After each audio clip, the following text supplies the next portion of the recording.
नमस्कार, बहस के नंबर 1 शो ताल ठोक के में आपका स्वागत है। मैं हूं विशाल पांडे। सियासत में हर तस्वीर के मायने अलग होते हैं। प्रधानमंत्री नरेंद्र मोदी समंदर के बीच लक्षद्वीप पर छुट्टी मनाने गए तो इसके भी अपने मायने थे।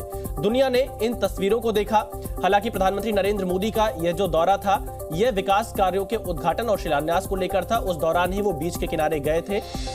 इन पर अपने अपने हिसाब से चर्चा की गई। इसके पीछे क्या मायने हैं उस पर बात करेंगे। लेकिन कांग्रेस ने प्रधानमंत्री नरेंद्र मोदी की इन तस्वीरों पर तंज कसा है। ये तस्वीरें आपके टीवी स्क्रीन पर हम दिखा रहे हैं। कांग्रेस अध्यक्ष मल्लिकार्जुन खड़गे ने कहा, प्रधानमंत्री मोदी लक्षद्वीप से लेकर निर्माणाधीन मंदिरों में जाते हैं और फोटो खिंचवाते हैं, लेकिन उन्हें मणिपुर जाने का वक्त नहीं मिलता। पीएम को मणिपुर की परेशानी नहीं दिखती। खड़गे ने कहा कि मणिपुर भी भारत का ही हिस्सा है। लक्षद्वीप पर जो तस्वीरें सामने आई है प्रधानमंत्री मोदी की, उस पर निशाना साधते साधते मल्लिकार्जुन खड़गे सांसदों के निलंबन तक पहुंच गए। उन्होंने आरोप लगाया कि संसद में विपक्ष के सांसदों को बोलने का मौका नहीं दिया जाता और अगर कोई बोलने की कोशिश करता है तो उसे बाहर कर दिया जाता है। वार हुआ तो केंद्रीय मंत्री गिरिराज सिंह ने पलटवार किया।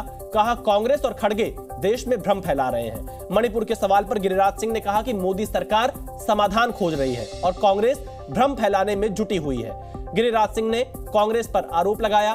कहा कि कांग्रेस की सरकार ने पहले जो आग लगाई, बीजेपी उन्हें बुझाने का काम कर रही है। सियासत अपनी जगह है, लेकिन खबरें हैं कि लक्षद्वीप दौरे के जरिए प्रधानमंत्री ने एक साथ 2 मोर्चों पर निशाना साधने का काम किया है। एक तरफ तो लक्षद्वीप में पर्यटन बढ़ाने पर जोर देना, तो दूसरी तरफ मालदीव को भी संदेश देने की कोशिश है, जो चीन के साथ मिलकर भारत के साथ अपने पुराने संबंधों को बलि देने की कोशिश कर रहा है। ऐसे में प्रधानमंत्री ने मालदीव को तस्वीरों के जरिए यह समझाने की कोशिश की है कि भारत के लोग मालदीव के बजाय भारत में भी छुट्टियां मना सकते हैं। लक्षद्वीप बहुत खूबसूरत है, वहां दौरा कर सकते हैं और लक्षद्वीप एक शानदार जगह है।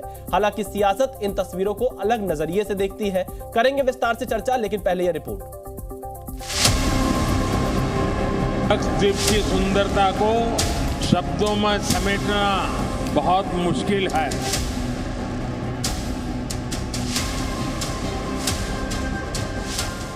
मई में मणिपुर में दुर्भाग्यपूर्ण घटना घटी और घटती रही, पर रात दिन मोदी जी कभी समंदर में या स्विमिंग करने का दिखाते हैं फोटो सेशन, कभी अभी कंस्ट्रक्शन हो रहा है मंदिरों का, वहाँ पर जाके वहाँ फोटो निकाल लेते हैं। मणिपुर का समाधान हमारे गृह मंत्री जी और प्रधानमंत्री जी कर रहे हैं। इनके समय में मणिपुर 6 साल तक जलते रहा था।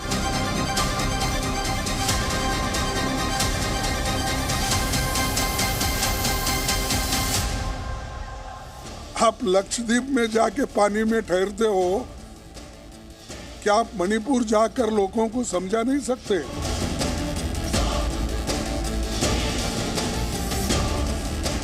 ये अपने वस्त्र पहन के हर जगह से फोटो रोज आप तो देखते रहे होंगे, आप भी तंग आए होंगे, भाई कितने बार इतनी सूरत देखना। खड़गे जी और कांग्रेस पार्टी देश में भ्रम फैलाने के सिवा और कुछ नहीं किया। कोई एक भगवान का दर्शन के जैसा रोज उठते ही उन्हीं का, लेकिन ये महापुरुष मणिपुर क्यों नहीं गए? और केवल अपने आदमी को प्रधानमंत्री बनाने के लक्ष्य से अगर आप काम करोगे तो इस तरह ही अनर्गल बातें करेंगे।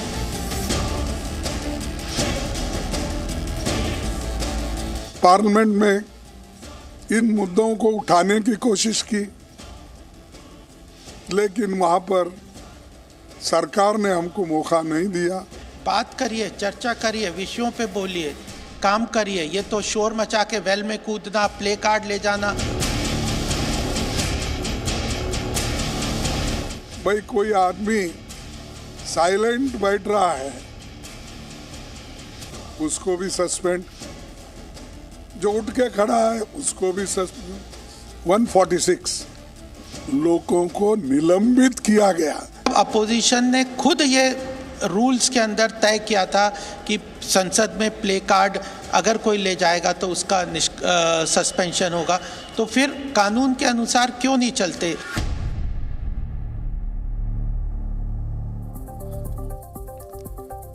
तो देखिए, प्रधानमंत्री नरेंद्र मोदी लक्षद्वीप के दौरे पर गए, उसके बाद जो तस्वीरें सामने आई, अब उस पर कांग्रेस सियासत कर रही है। इसी मुद्दे पर बातचीत करने के लिए हमारे साथ मौजूद है खास मेहमानों का पैनल। शहजाद पूनावाला जी जुड़ रहे हैं, भारतीय जनता पार्टी के प्रवक्ता हमारे साथ में, आलोक शर्मा जी कांग्रेस के प्रवक्ता हमारे साथ जुड़ रहे हैं, राजीव रंजन जी जेडीयू से हमारे साथ जुड़ रहे हैं, और साथ ही धीरेन्द्र कुमार जी एलजेपी आर से हमारे साथ जुड़ रहे हैं। पहला सवाल आलोक शर्मा जी आपसे ही है। प्रधानमंत्री नरेंद्र मोदी लक्षद्वीप के दौरे पर गए, 1150 करोड़ की परियोजनाओं का उद्घाटन और शिलान्यास किया, और साथ ही एक संदेश दिया कि जो लोग बाहर घूमने जाना चाहते हो कम से कम लक्षद्वीप आए, देश की इकोनॉमी बूस्ट होगी, स्थानीय लोगों को रोजगार मिलेगा। इन तस्वीरों का संदेश तो यही है, लेकिन कांग्रेस पार्टी को कुछ और क्यों नजर आ रहा है? देखिए, मुझे लगता है सबसे पहले तो मुझे आपकी प्रथम टिप्पणी पे बड़ी सख्त आपत्ति कि विपक्ष इसके ऊपर राजनीति कर रहा है। विपक्ष अपने सवाल कर सकता है, राजनीति अगर कोई कर रहा है तो हिंदुस्तान का मीडिया करता है और मोदी जी करते हैं। वापस आता हूँ, मुख्य मुद्दे पर आता हूँ। मुख्य मुद्दा ये है कि हमें आपत्ति नहीं है, देश के प्रधानमंत्री पर्यटन को बढ़ावा दें, तमाम चीज़ों को बढ़ावा दें, अच्छी बात है, लेकिन सवाल मणिपुर पर है। क्या मणिपुर के अंदर जिस तरह के हालात पिछले कई महीनों से हैं और बीजेपी के प्रवक्ता मणिपुर का नाम लेते ही मुस्कुराते हैं तो बड़ा दुखद लगता है, और देश के प्रधानमंत्री छाती पीट कर कहते हैं एक अकेला सब पर भारी, और जिस तरह से संसद के अंदर ठहाके लगाए जाते हैं मणिपुर के विषय के ऊपर, तो मणिपुर के ऊपर सवाल उठता है। मणिपुर के लिए देश के प्रधानमंत्री की तरफ से ही एक स्टेटमेंट आया था कि वहाँ पर शांति काफ़ी हद तक बहाल हो चुकी है। अब हम पूछना चाहते हैं, पिछले हफ्ते ही जो तमाम मृत्यु हुई हैं, तमाम जो हत्याएं हुई हैं, वो किस तरह से हुई हैं? जब मणिपुर में चुनाव था तो 1 दर्जन के करीब केंद्रीय मंत्री डबल इंजन की सरकार बनाने के लिए वहाँ पर गए थे। जब से वहाँ पर आप दिक्कत आई है, एक भी मंत्री, केंद्रीय मंत्री क्यों नहीं गया? निर्मला सीतारमण आज सिक्किम गई हुई हैं, वहाँ पर किसी उनके पीएस या किसी परिवार में किसी की शादी, लेकिन मणिपुर को बिल्कुल भूलकर क्यों बैठ गए हैं? हमारा सवाल ये है। मोदी जी 1 घंटे में 4 ड्रेस बदलें, कोई बात नहीं भाई, देश के प्रधानमंत्री हैं, सरकारी पैसा है, सरकारी खर्चा है, सब कुछ करें। आप 12-12, 15-15 करोड़ की गाड़ियों में चलते हैं और उसके बाद आप कहते हैं कि मैं चाय वाला हूँ। आप 8500 करोड़ के हवाई जहाज में चलते हैं। जिस समय पर पुलवामा हो रहा था तो अभी आप शूटिंग ही करा रहे थे।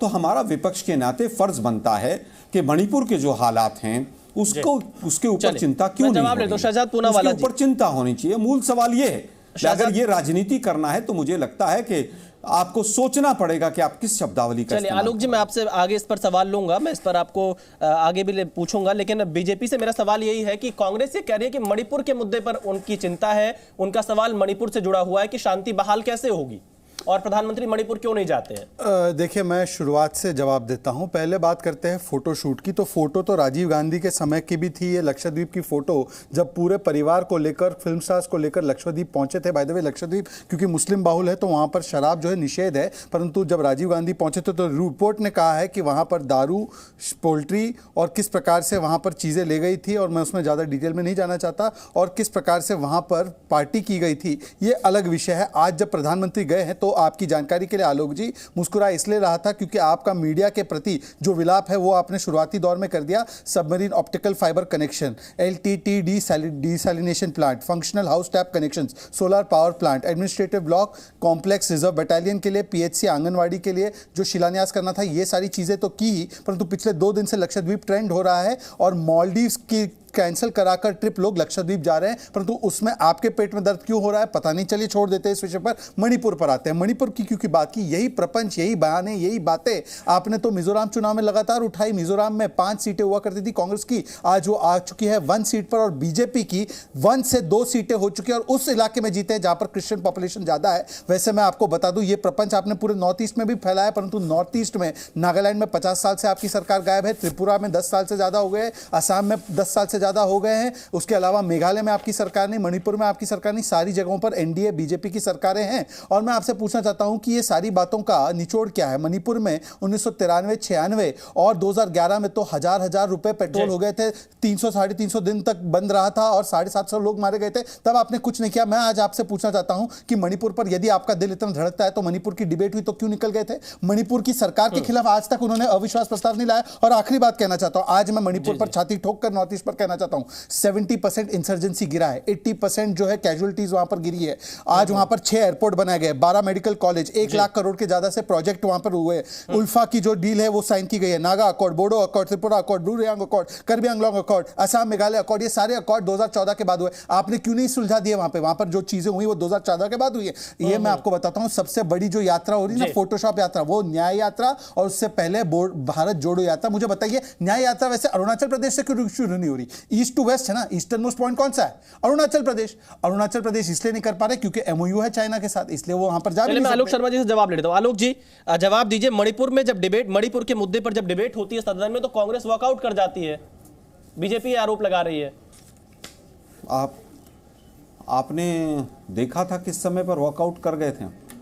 जब 2-2.5 घंटे तक पूरी चर्चा में मणिपुर का नाम भी नहीं लिया गया और ठहाके लगाए गए, तब उस समय पर विपक्ष मजबूर होकर वॉकआउट करके गया था।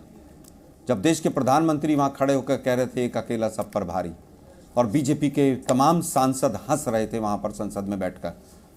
मणिपुर इनके लिए सीरियस नहीं था, ना आज था, ना कल था, ना आगे रहेगा। इनको केवल वोट चाहिए डबल इंजन के सरकार के नाम पर। उसके बाद मणिपुर में जो मर्जी होता रहे। गृह मंत्री महोदय वहां पर गए, 2 दिन रहे, उनको ये नहीं पता चला कि 2 बालिकाओं को निर्वस्त्र करके किस तरह से घुमाया गया। तमाम इंटरनेट को तब बंद कर दिया गया जब जब वहां से खबर आने की बात थी। तो डिबेट का जवाब मैंने दिया। दूसरी बात, एमओयू अरुणाचल प्रदेश से यात्रा क्यों नहीं शुरू की बीजेपी ने? आरएसएस मुख्यालय, अरे भाई बीजेपी का तो सवालों का जवाब मैं दे दूंगा। आप इतना बीजेपी की पैरवी क्यों करने बैठे? आलोक जी, आपने जो सवाल पूछा वो मैंने शहजाद पूनावाला जी से पूछा, और शहजाद पूनावाला ने सवाल सुना है ना यार, वो सवाल मैं आपसे पूछ रहा हूं। मीडिया को टारगेट करने से कुछ फर्क नहीं पड़ेगा। आलोक जी, आप काफी वरिष्ठ प्रवक्ता है, सम्मानित प्रवक्ता है, आप अगर मुद्दों पर जवाब देंगे तो ज्यादा बेहतर सुना था ना। मैं सवाल का उत्तर दे रहा हूं। प्लीज मैं उत्तर नहीं दूंगा, आप अपना कर लीजिए। नहीं आलोक जी, आप जवाब दीजिए, गुस्सा नहीं होते। बीजेपी का मैं उत्तर देने लग रहा हूं, आप बीच में कूद के बोल, गुस्सा नहीं होते आप सारा का सारा। आप अपनी पूरी शब्दावली देखिए, पूरी की पूरी शब्दावली भाजपाई है आपकी। आलोक शर्मा जी, आप ऐसे झूठे अनर्गल आरोप मत लगाइए, आप ऐसे झूठे अनर्गल आरोप मत लगाइए। मीडिया पर इस तरह से प्रहार करने से कुछ नहीं होगा। मैं आपको पूरा मौका दे रहा हूं, देश की जनता देख रही है, और बहुत ही शालीनता और सभ्यता के साथ आपको मौका दे रहा हूं। आपके पास जवाब नहीं है, आपके पास, आप जाइए मत, आप अपनी बात रखिए। आपसे मैं, आलोक जी, मैं आपकी बात रखने के लिए मैंने आपको बुलाया है, आप इस तरह से छोड़कर मत जाइए। मुझे कह रहे हैं मेरे पास जवाब नहीं, आप बोलते हुए को रोक रहे हैं। आलोक जी, मैं आपको पूरा मौका दे रहा हूं। आप मेरे ऊपर झूठे आरोप लगाएंगे तो मैं आपको रोकूंगा नहीं। केवल जी न्यूज के पास आप बोलिए, आप बोलिए, आप मेरे ऊपर झूठे, माइक फेंकने से कुछ नहीं होगा। आलोक जी, आपको पूरा मौका दिया जा रहा है। इतना गुस्सा शोभा नहीं देता है, थोड़ा शांति रखिए, धैर्य रखिए। आपके नेता न्याय यात्रा निकालने जा रहे हैं, इतना गुस्सा कहां लेकर जाएंगे? आलोक जी गुस्सा नहीं करते हैं, इतना गुस्सा शोभा आपको नहीं देता। आप इतने सम्मानित प्रवक्ता है। बताइए, रायपुर के सम्मेलन में मेरी आपकी मुलाकात हुई थी, हालांकि उस दौरान कई प्रकार की हम लोग की बातचीत हुई थी। आप इतना गुस्सा क्यों हो रहे हैं? आलोक जी गुस्सा नहीं होते हैं। मैं आपको फिर मौका दूंगा, पूरा मौका दूंगा, और मैंने आपको पूरा मौका दिया भी, लेकिन आप सिर्फ और सिर्फ मीडिया पर झूठे आरोप लगा रहे हैं, मेरे ऊपर झूठे आरोप लगा रहे हैं, इसलिए मैंने आपको टोका। मैं फिर आपके पास आऊंगा। फिलहाल मैं राजीव रंजन जी के पास चलता हूं। राजीव रंजन जी, किस तरह से आप देखते हैं मल्लिकार्जुन खड़गे जी के इस बयान को, जिसमें वो ये कह रहे हैं कि संसद में आवाज उठाने नहीं दी जाती है, और इस यात्रा में जो न्याय यात्रा निकालेंगे उसमें इंडिया गठबंधन दलों के नेताओं को भी आमंत्रित किया जाएगा। तो क्या सीट बंटवारा जरूरी है, या फिर इस न्याय यात्रा में इंडिया गठबंधन के नेता शामिल होंगे? देखिए, सबसे पहले मैं मणिपुर पर कुछ आपको आंकड़े बता दूं। प्रधानमंत्री जी से अपेक्षा क्यों है जी कि उन्हें जाना चाहिए था। इस घटना की शुरुआत 3 मई 2023 को हुई। 175 जाने चली गई, 1108 लोग घायल हुए, 32 आज तक मिसिंग हैं, 4786 घर वहां जल गए, 386 जो धार्मिक स्थल थे उसमें मंदिर और चर्चेज भी थे, उन्हें जला दिया गया, और 70,000 लोगों का विस्थापन हुआ है। इसे एक सामान्य घटना नहीं माना जाना चाहिए। ये एक अभूतपूर्व त्रासदी थी, इंटेलिजेंस फेलियर का मामला था। गवर्नमेंट पूरी तरह से मैशनरी उनकी कोलैप्स हो गई थी। सेंटर में उनकी सरकार है, स्टेट में उनकी सरकार है, और आप देश के एक संवेदनशील राज्य में जो बेहद महत्वपूर्ण है कि उसका देश की मुख्य धारा से जुड़ाव दिखता रहे, इसके लिए भी प्रधानमंत्री जी को नॉर्थ ईस्ट फर्स्ट और तमाम चीजें वो कहते थे। लोगों की अपेक्षाएं थी कि उन्हें वहां जाना चाहिए, लेकिन वो नहीं गए। इसमें कुछ भी मल्लिकार्जुन खड़गे जी ने ऐसा नहीं कहा, पहली बात। दूसरी बात, संसदीय लोकतंत्र का आपने गला घोटा। 10 वर्षों का जो संसदीय इतिहास है, पिछले 10 वर्षों में 200 से ज्यादा सांसदों का निलंबन हुआ और अकेले 146 लोगों को आपने केवल एक सत्र के 8 दिनों के अंदर निलंबित कर दिया। और सबसे बड़ी बात क्या है जी, कि ये 10 साल भी आपके हैं। ऐसा इस देश में कभी नहीं होता था। कुछ घटनाएं अगर हुई तो उन घटनाओं को आप इतने बड़े परिप्रेक्ष्य में आप नहीं देख पाएंगे। अब जो उनके बड़बोले प्रवक्ताओं और नेताओं की जो जुबान है, चुभने वाली जुबान, जो हर सवाल पर अनावश्यक प्रहार करने की भाषा बोलते हैं, अभी मैं सुन रहा था। और जिस तरीके की भाषा, आपको ये बात बुरी लगेगी, लेकिन निसंदेह कांग्रेस को यह अधिकार है कि अपनी बातें अपने तरीके से रखे। आपने भारतीय जनता पार्टी को अनइंटरप्टेड सुना, तो कांग्रेस को भी आपको राजीव जी मैं आपको फिर रोक रहा हूं। मैंने सप्लीमेंट्री राजीव रंजन जी, आप भी काफी सम्मानित नेता है, वरिष्ठ नेता है, मैंने उनको पूरा मौका दिया। वो मेरे ऊपर झूठे आरोप लगा रहे हैं, मीडिया को टारगेट कर रहे हैं, मैं उनको पूरा मौका दे रहा हूं। तो एक बचाव का पक्ष तो आप मेरा भी सुनेंगे कि नहीं सुनेंगे? मतलब आपके हिसाब से क्या कहता है? आप मुझे बताइए, क्या मुझे बोलना चाहिए कि नहीं बोलना चाहिए? मैं उनसे सवाल पूछ रहा हूं, मैं उनको मौके दे रहा हूं। और आपने भी देखा होगा, रिवाइंड करके देख लीजिएगा, मीडिया पर हर बार सवाल नहीं खड़े किए जाते। मैं फिलहाल राजीव जी मैं फिर आता हूं। धीरेन्द्र कुमार जी हमारे साथ जुड़े हुए हैं। धीरेन्द्र कुमार जी, राजीव रंजन जी यह आरोप लगा रहे हैं कि संसदीय लोकतंत्र का गला घोटा जा रहा है और 146 सांसदों की 8 दिन में उनका निलंबन कर दिया जाता है। बीजेपी पर सीधा निशाना है जेडीयू का।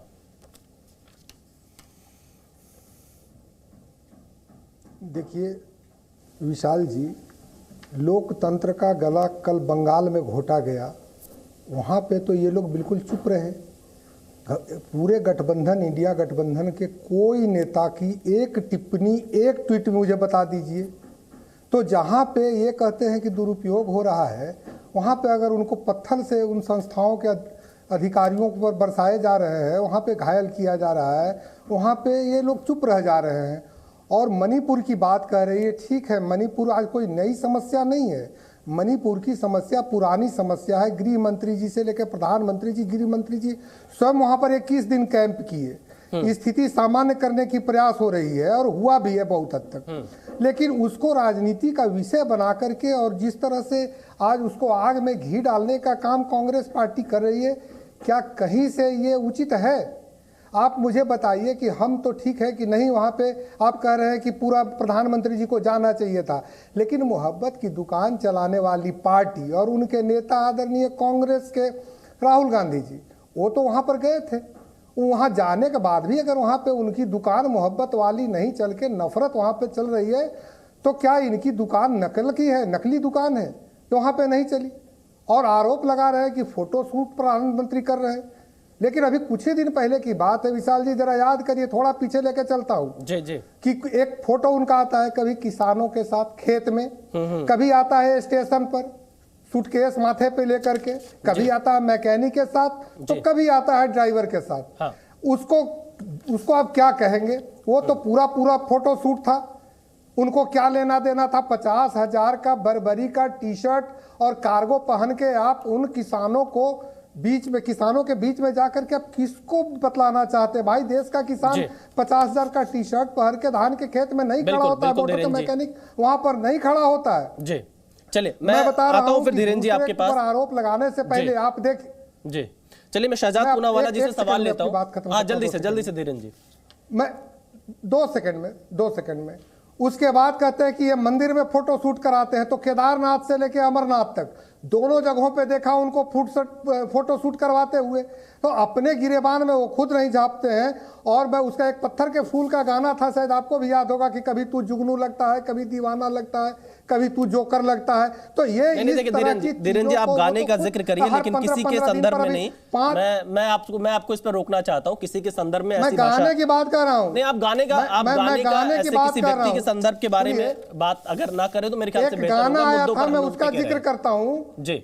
चलिए मैं आता हूं शहजाद पूनावाला जी, मैं सवाल आपसे लूं एक बार और मैं ये क्लियर कर देता हूं। शायद आलोक शर्मा जी अभी टीवी देख रहे हो, जी न्यूज देख रहे हो। मैंने उन्हें पूरा मौका दिया, मैं उनसे सवाल पूछ रहा था बहुत ही विनम्रता के साथ और बहुत ही सम्मान के साथ, क्योंकि वो कांग्रेस के प्रवक्ता हमारे साथ जुड़े हुए थे, हमारे मेहमान थे। लेकिन वो अपने आप ही बेवजह गुस्सा होने लगे और वो इस डिबेट को छोड़कर चले गए। हम अभी भी उन्हें जोड़ने का प्रयास कर रहे हैं। अगर वो हमारे साथ जुड़ेंगे मैं उन्हें सम्मान के साथ पूरा मौका दूंगा, उनसे सवाल पूछूंगा। शहजाद पूनावाला जी, अब आपसे मेरा सवाल यह है, जेडीयू ये कह रही है नॉर्थ ईस्ट की तरफ देखना बीजेपी की एक पॉलिसी रही जब से प्रधानमंत्री मोदी जी आए, लेकिन प्रधानमंत्री क्यों नहीं जाने मणिपुर? जेडीयू और कांग्रेस दोनों आपसे यही सवाल पूछ रही है। मैं 15 सेकंड में इस विषय पर आता हूं, पर सिर्फ एक चीज, क्योंकि मेरा सौभाग्य रहा है कि मैंने विशाल पांडे के साथ काम भी किया है।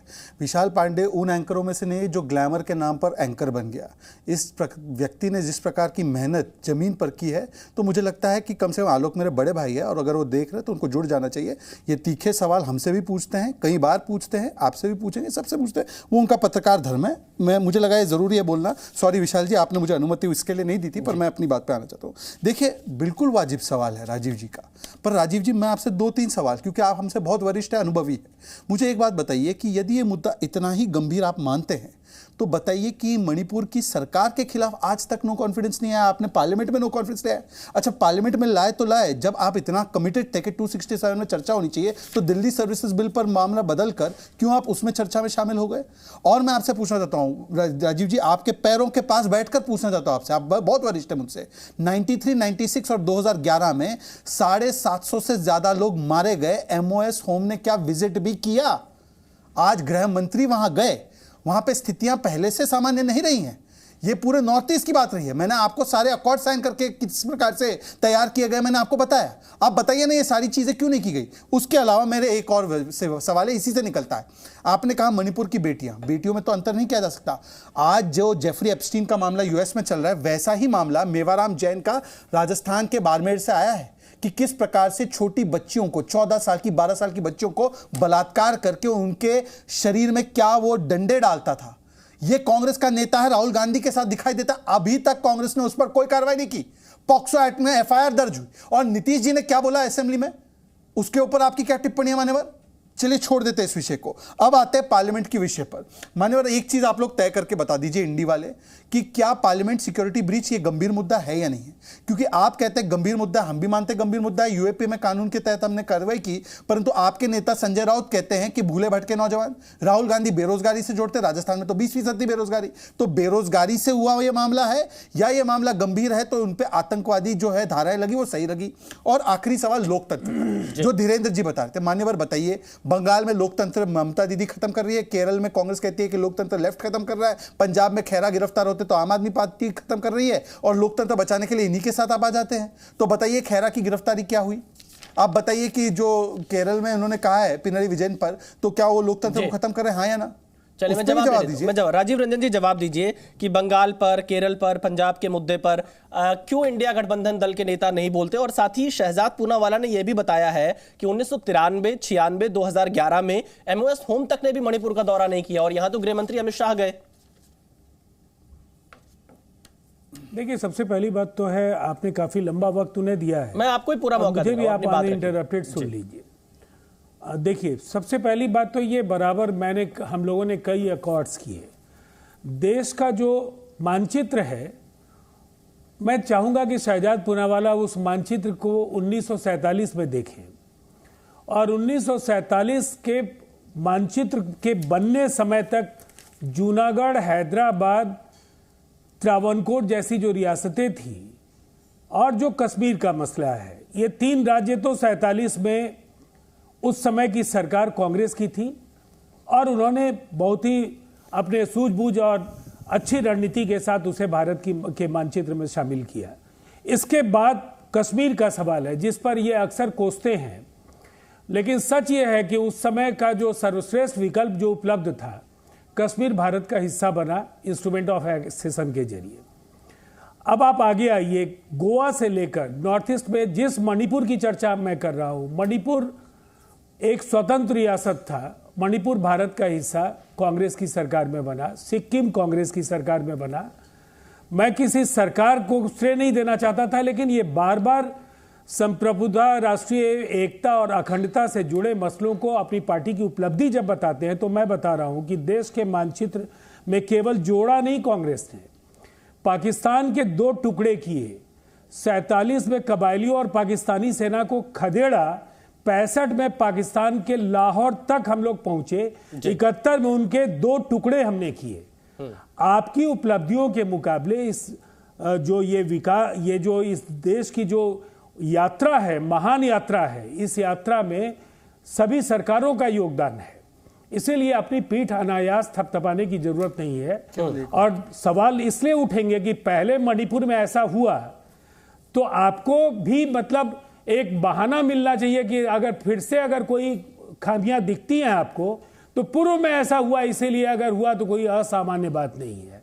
आप जब प्रधानमंत्री नरेंद्र मोदी आए थे तो उनके पास तो अलादीन का चिराग है ना, वो तो देश की सभी समस्याओं को चुटकी बजाते हल कर देंगे, नौकरियां दे देंगे, महंगाई घटा देंगे, 15 लाख अकाउंट में भेज देंगे, उत्तर पूर्व से लेकर के देश में तमाम जगहों पर जो रीजनल इम्बैलेंसेज और संसाधनों के बंटवारा को लेकर के सवाल खड़े होते हैं, उसका समाधान ढूंढ लेंगे जी। अब सवाल ये है कि तस्वीरों का सवाल। अब अगर आप वार्डरोब की बात करेंगे और आप टी शर्ट राहुल गांधी की बात करेंगे, तो भारत को सौभाग्यशाली मानना चाहिए कि भारत के जो ये माननीय प्रधानमंत्री जी हैं, दुनिया के सबसे समृद्ध देशों के भी राष्ट्राध्यक्षों के पास जो वार्डरोब नहीं होगा, वो वार्डरोब है, चाहे वो कफलिंग्स हों या सूट्स हों या तरह तरह के फेल्ट हैट हों। मैं सब परिधान पर इसलिए चर्चा नहीं करता हूं कि इस देश की आज़ादी के साथ खुद को जोड़ने और इस देश के अधनंगे हिंदुस्तानियों के साथ रिश्ता जोड़ने के लिए गांधी जी ने आधे लंगोट को पहन करके पूरे देश को घूमने का काम किया है। फिर भी वक्त बदला। चलिए परिधान पर चर्चा करेंगे तो ये सवाल खड़े। चलिए मैं जवाब ले लेता हूं। मैं शहजाद पूनावाला जी, बड़े सवालों का जवाब लोग मांगते हैं, सवालों का वैसे ही जवाब देना चाहिए। बिल्कुल शहजाद जी जवाब दीजिए। मैं आता हूं राजीव जी आपके पास। आप बताइए, कह रहे हैं कि सभी सरकारों का योगदान है आजादी के बाद से भारत की विकास यात्रा में, और आप लोग अनायास ही अपनी पीठ थपथपाने का प्रयास करते हैं। कौन इसको नकार रहा है? राजीव जी को तो पता ही होगा कि हम सबका योगदान स्वीकारते हैं, इसलिए सभी प्रधानमंत्रियों के लिए एक प्रधानमंत्री संग्रहालय बनाया है। पिछली सरकारों का तो चरित्र यह था कि राजीव मेमोरियल या नेहरू मेमोरियल।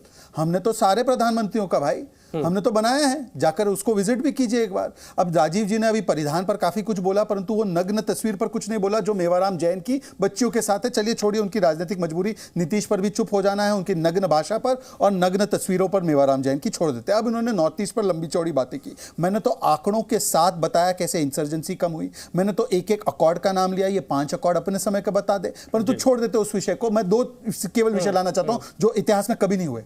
जब 62 का युद्ध हो रहा था तो नेहरू जी ने ऑल इंडिया रेडियो में जाकर बोला, bye bye Assam, my heart goes out to Assam. बताइए ये बोला था नहीं बोला था? दूसरी बात, मिजोरम 5 मार्च 1966। राजीव जी क्या हुआ था उस तारीख पर? पहली बार अपने ही नागरिकों पर बम गिराने का दुष्कर्म अगर किसी सरकार ने किया तो 5 मार्च 1966 को हुआ, अपने ही नागरिकों पर बम गिराने का दुस्साहस।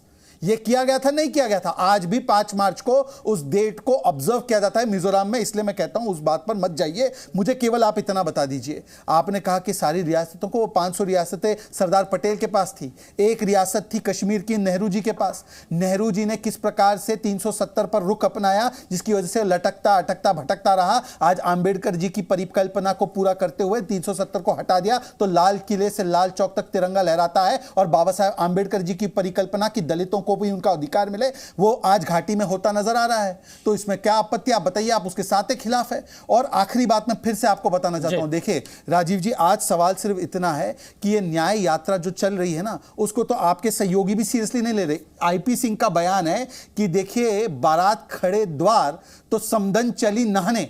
ये मेरी टिप्पणी नहीं, ये समाजवादी पार्टी की टिप्पणी है। भारत जोड़ो यात्रा महज एक फोटो ऑप था। 11 चुनाव हुए, उसमें 8 चुनाव कांग्रेस हारी और 7 चुनाव एनडीए के लोग जीते। तो इसीलिए मैं कह रहा हूं, फोटो ऑप कौन करता है और कौन वस्तु स्थिति को बदलता है, ये देश की जनता भली भांति जानती। चलिए राजीव रंजन जी, मेरा आपसे सवाल है, क्योंकि आपने लक्षद्वीप की चर्चा की, मैं आपसे कुछ जानना चाहता हूं और बताना भी चाहता हूं। प्रधानमंत्री नरेंद्र मोदी का जो लक्षद्वीप का दौरा था, वो 1150 करोड़ की परियोजनाओं का उद्घाटन और शिलान्यास किया, जिसमें कोच्चि से लक्षद्वीप के बीच में आइलैंड मुझे जानकारी है आपको नहीं, मैं आपको इसलिए बता रहा हूं, बात बताने की जरूरत नहीं है, आप सवाल मुझसे पूछ राजीव जी। नहीं, मुझे इसका पता है, मैं आपको आप मुझे बता दीजिए अगर आपको पता है। उस पर आपका समय बर्बाद हो। मैं समय बर्बाद नहीं, मैं क्लैरिटी के लिए आपको बता रहा था, आप मुझे बता दीजिए। मुझे वही कहना है जो मुझे कहना है राजीव जी, लेकिन तथ्यों को तो मैं आपकी भाषा में बात करने नहीं आया हूं। मेरी भाषा मत स्वीकार करिए, पर मेरी बात, मुझे ऐसा लगता है आपका काम, आप उनके सवाल। राजीव जी, मैं ठीक है, आप सवाल रख सकता हूं। राजीव जी, मैं तथ्यों को तो रख सकता हूं कि नहीं रख सकता हूं, आप मुझे ये बताइए। मैं तथ्यों को तो रख सकता हूं, आपको क्या बोलना है, शहजाद जी को क्या बोलना है, वो आप दोनों अपने आप डिसाइड करेंगे। लेकिन मैं तो आपके सामने सिर्फ तथ्य रख रहा हूं, और तथ्य यह है कि प्रधानमंत्री मोदी जब इस दौरे पर थे तो उन्होंने कोच्चि लक्षद्वीप के बीच में सबमरीन ऑप्टिकल फाइबर कनेक्शन का उद्घाटन किया, लो टेम्परेचर थर्मल प्लांट का उद्घाटन किया। इसके अलावा शहजाद पूनावाला ने अपने संबोधन में कह दिया है। हाँ, मैं आपको विशाल जी आप दोहरा रहे हैं, शहजाद जी, पूनावाला ने चलिए ठीक है, अपने प्राथमिक संबोधन में कह दिया है। मैं इसलिए बता रहा हूं क्योंकि जिस तरह से सिर्फ प्रधानमंत्री की तस्वीरों को लेकर सवाल उठाए गए, वो और भी आप समझ लीजिए कि प्रधानमंत्री का दौरा क्यों था लक्षद्वीप में, और इन तस्वीरों को लेकर ही मेरा आपसे सवाल यह है कि अगर देश के प्रधानमंत्री कुछ तस्वीरें डालते हैं, लोगों को इससे इस बात को वो अपील करते हैं कि लक्षद्वीप घूमे, मालदीव जाने की बजाय, अन्य टूरिस्ट प्लेसेस पे जाने की बजाय, तो इससे अगर लोकल इकोनॉमी मजबूत होगी तो किसी को क्या परेशानी हो सकती है? आखिरकार परिधान को लेकर, तस्वीरों को लेकर, लक्षद्वीप के बीच को लेकर क्यों सवाल उठाए जा रहे हैं? देखिए विशाल पांडे जी, सबसे पहली बात तो यह है कि देश का कोई भी प्रधानमंत्री होगा, देश के एक महत्वपूर्ण जिम्मेवारी का निर्वहन वो सबको करना है। नरेंद्र मोदी जी लक्षद्वीप गए, अन्य प्रधानमंत्रियों ने देश में अनेक परियोजनाओं का उद्घाटन किया, शिलान्यास किया, निर्माण हुए, पूरे देश में पीएसयूज का जाल बिछा। ये सब कांग्रेस के जमाने में, और जो नॉन बीजेपी गवर्नमेंट की जो सरकारें थी, और एनडीए की अटल जी की सरकार जिसका जिक्र कोई भारतीय जनता पार्टी का नेता नहीं करता है, उसके एक हम लोग भी कॉन्स्टिट्यूएंट थे, सबका योगदान है। सवाल खड़गे जी ने ये कहा कि आपके लिए ये महत्वपूर्ण है, आपने फोटोशूट कराया, आपने डाला, लेकिन मणिपुर जाने की फुर्सत आपको नहीं है। आपको 23 मई के बाद कितने महीने निकल गए, जरा जोड़कर बता दीजिएगा अगले सेगमेंट में, कि इतने दिनों में आपके पास एक विशेष वायुयान से जाकर वहां के लोगों से मिलकर के आने में जितना वक्त लगता, उससे कई गुना वक्त देश के अलग अलग राज्यों के चुनाव, उपचुनाव में, भाषणों के दौरान, अलग अलग परियोजनाओं के दौरान, लोगों के शपथ ग्रहण के दौरान आपने दिया है। और दुर्भाग्य से या सौभाग्य से मणिपुर को अगर देश का आप एक हिस्सा मानते हैं, तो मणिपुर की बेटियों की वेदना आपको नहीं खींच पाई। ये कहीं ना कहीं अगर मलाल है तो ये खड़गे जी का मलाल नहीं है, ये पूरे देश का मलाल है। और एक बात जो अभी उन्होंने कई 5 एकॉर्ड्स, उन्होंने 5 समझौते का जिक्र किया जी, मैंने तो इसकी शुरुआत ही इंस्ट्रूमेंट ऑफ एक्सेशन से की, और देश में उत्तर पूर्व का जो ये पूरा का पूरा भारत के नक्शे में जो उत्तर पूर्व के सभी राज्य दिख रहे हैं, सब किसी न किसी तरह के इंसर्जेंसी के शिकार रहे। वहां आतंकवाद के पैर काफी फैले, उन सबसे निपटने के लिए चाहे लालडेंगा के जमाने में हो या तमाम कई तरह के अकॉर्ड्स, मिजो नेशनल फ्रंट से लेकर के सबके साथ भारत सरकार, चलिए जिसकी भी सरकार रही, उन्होंने उस दौर में राजीव जी देखिए आपने अपनी पूरी बात रखी, होते हैं, ये सरकार की फंक्शनिंग है। या आप अपनी ओर से जो भी बातें कहेंगे, केवल पीठ थपथपाने की बात नहीं कीजिए। इस महान यात्रा में इस देश में कांग्रेस हो या जिस समय वीपी सिंह की सरकार बनी हो या चंद्रशेखर जी की सरकार बनी हो या अटल जी की सरकार बिल्कुल बिल्कुल राजीव जी, देखिए कोई किसी की विकास यात्रा को मुझे नहीं लगता है कि कोई नीचे दिखाने का प्रयास कर रहा है। हमारे साथ आलोक शर्मा जी एक बार फिर से जुड़ गए हैं। 10 वर्ष इसका एक हिस्सा है। बिल्कुल राजीव रंजन जी, आलोक शर्मा जी हमारे साथ एक बार फिर से जुड़ गए। आलोक जी, जिस सवाल पर हमारी आपके का ये संवाद टूटा था, उसी सवाल से मैं दोबारा इस संवाद को जोड़ना चाहता हूं कि शहजाद पूनावाला ने आपसे पूछा कि यह यात्रा अरुणाचल प्रदेश से क्यों नहीं शुरू की गई। मुझे लगता है कि अगर अरुणाचल से शुरू होती तो बीजेपी पूछती कि त्रिपुरा से शुरू क्यों नहीं हो रही, और त्रिपुरा से शुरू होती तो पूछते नागालैंड से शुरू नहीं हो रही। हम तो कह रहे हैं कि भाई जहाँ पर ज़्यादा से ज़्यादा अन्याय हुआ, जहाँ पर सबसे ज़्यादा हिंसा हुई, मणिपुर नॉर्थ ईस्ट में, वहाँ से शुरू की। अब बीजेपी के सवालों का जवाब देना मेरा कोई बहुत ज़रूरी नहीं है कि मैं उनके कुतर्क का भी जवाब दूँ। मैं अब बात आती है एमओयू की। एमओयू हो गया। अरे भाई, आरएसएस के कार्यालय में चीन के लोग क्या करने गए थे, जरा देश को बता दीजिए। ये बता दीजिए कि चाइना को क्लीन चिट किस देश के प्रधानमंत्री ने दी। जरा ये भी बता दीजिए कि डोकलाम पे भी क्लीन चिट देने के बाद आज भूटान कहाँ है। और आज अगर देश के प्रधानमंत्री को मालदीव्स के साथ डिप्लोमेसी के लिए अगर लक्षद्वीप में टूरिज्म बढ़ा के मालदीव्स को मैसेज देना पड़े तो विदेश नीति की बहुत बड़ी और कूटनीति की बहुत बड़ा फेलियर है। आप मालदीव जो हमारा छोटे भाई की तरह था, वो पिछले 5-6 साल में पूरी तरह से चीन की गोद में चला गया।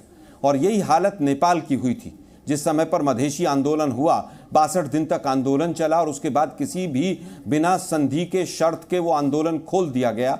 हालत ये हो गई कि नेपाल के अंदर संविधान भी चीन से प्रिंट होकर आया और आज पूरी तरह से मीडिया हो और तमाम संस्थाएं हो, नेपाल के अंदर चीन का कब्जा है। और ये बात अगर किसी को नहीं पता हो तो जाकर वहाँ पर गलियों पर जाकर देख सकते हैं। और उसका एक बहुत बड़ा कारण नोटबंदी भी रहा। तो मुझे लगता है कि विदेश नीति के फेलियर, अगर यहाँ पानी में डुबकी लगाकर विदेश नीति मजबूत होती हो तो देश के प्रधानमंत्री की सोच उनको मुबारक हो। चलिए, हमने सवाल उठाया सीधा कि आपके पास जब इतना समय बाकी चीजों के लिए है तो मणिपुर के ऊपर आप एक जाकर प्रेस कॉन्फ्रेंस करें। क्या देश के प्रधानमंत्री को शांति की अपील करने का भी हक नहीं है? क्या शांति की अपील करके शांति कैसे बहाली की जा सके वो नहीं हो सकता है? 1992 में ऐसा हुआ था, 1993 में क्या 200 से ज्यादा लोगों की हत्या इतने छोटे समय में कभी भी हुई? और क्या एक वायलेंस का दूसरे वायलेंस से तुलना की जा सकती है? चलिए, शहजाद पूनावाला, क्या इस तरह से निर्वस्त्र करके बच्चियों को, क्या इस तरह से 2 मणिपुर कभी भी पहले हुए कि कुकी और नागा इस तरह से आमने सामने खड़े हो गए हो? मेरी याद में नहीं। चलिए, और मैंने पूनावाला जी जवाब दीजिए। मणिपुर याद में नहीं। हाँ, मणिपुर से लेकर विदेश नीति तक पर सवाल उठा रहे हैं आलोक शर्मा। पहले तो आलोक जी, आपका बड़ा दिल आपने दिखाकर आप वापस आए तो मैं आपको उसके लिए धन्यवाद देता हूं, क्योंकि चर्चा में दोनों साइड होने चाहिए। देखिए आलोक जी, मैं कहना चाहता हूं, आपकी सिलेक्टिव मेमोरी हो तो मैं उसका क्या कर सकता हूं। आपको पता होना चाहिए कि 93-96 में कुकी वर्सेस इस प्रकार से मैटेई का ही झगड़ा हुआ था और उस समय पर तो छोटे से कालखंड में 750 लोग मारे गए थे और उस समय पर कोई नहीं गया था। पर छोड़ देते हुए इतिहास की बात आपको कन्वीनियंट नहीं लगती। आपने तो मिजोरम के बॉम्बिंग पर भी जवाब नहीं दिया, आपके साथी ने इस पर भी जवाब नहीं दिया कि आसाम को बाय बाय कह दिया था नेहरू जी। छोड़ देते। मैं आज की बात कर रहा हूं। आप कह रहे हैं ना गंभीर स्थिति है, मोदी जी को जाना चाहिए, शांति बहाल के लिए बोलना चाहिए, तो बोलिए। आपने तो नो कॉन्फिडेंस मोशन भारत सरकार के खिलाफ लाया। मणिपुर में तो सेशन भी हो गया। आपके वहां पर नेता प्रतिपक्ष जो नेता है कांग्रेस के, उन्होंने अभी तक क्यों मूव नहीं किया है बीरेन सिंह के खिलाफ?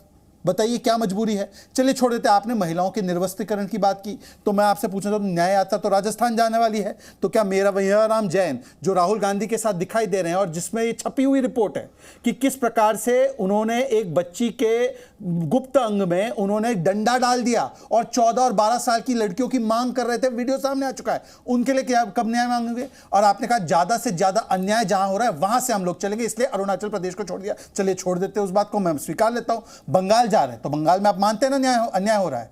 अन्याय इस प्रकार से हो रहा है कि आप ही के अधीर रंजन चौधरी कह रहे हैं कि वहां पर राष्ट्रपति शासन लग जाना चाहिए और उन्होंने कहा है कल तो घायल हुए हैं, हत्या भी हो सकती है। तो आप बताइए कि लोकतंत्र को बचाने वाला काम फिर टीएमसी के साथ कैसे कर रहे हैं? अधीर रंजन सही है या आप सही है? बताइए। आलोक जी जवाब दीजिए। मैं उत्तर दे देता हूं जी। मुझे लगता है कि वहां पर हम नो कॉन्फिडेंस मोशन नहीं लेकर आए असेंबली में, इसलिए मोदी जी ने शांति की अपील नहीं की। क्या तर्क है भाई? ये कुतर्क है बिल्कुल। आप तो डबल इंजन की सरकार, हर राज्य में मोदी जी के नाम पर वोट मांगते हो। तो जब नो कॉन्फिडेंस मोशन अगर मोदी जी की सरकार के खिलाफ आ गया तो क्या गलत हो गया उसके अंदर? अब बात कहते हैं आप न्याय राजस्थान में क्यों नहीं मांग रहे? अरे एनसीआरबी के आंकड़े 3 ही दिन 4 दिन पहले आए हैं नए वाले।